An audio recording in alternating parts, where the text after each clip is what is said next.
তুমি ছাড়া তো আমার আর কেউ নাই। আল্লাহ গো, তুমি যদি মাফ না করো কে আমাকে মাফ করবে?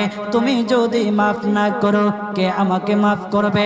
তুমি যদি আমাকে মাফ করো তাহলে তোমার কোনো দিকে কমবে না, তুমি যদি আমাকে মাফ না করো তোমার কোনো দিকে বাড়বে না। আল্লাহ গো, তুমি আমাকে মাফ করে দাও। সারাটা জীবন অন্যায় কাজ করেছি, সারাটা জীবন নাফরমানি করেছি, আমার কাছে কালেমার দাওয়াত কম আসে নাই, আমার কাছে কালেমার দাওয়াত কম আসে নাই, আমাকে লোকেরা কম বোঝায় নাই। ওগো আল্লাহ, তুমি আমাকে মাফ করে দাও। মাফ না করলে কোথায় যাব, কার কাছে যাব? বাবা যখন মারে তখন মার কাছে আশ্রয় নেওয়া যায়, মা যখন প্রহার করে তখন বাবার কাছে আশ্রয় নেওয়া যায়, বাবা মা যখন প্রহার করে তখন দুনিয়ার কারো না কারো কাছে আশ্রয় নেওয়া যায়। ওগো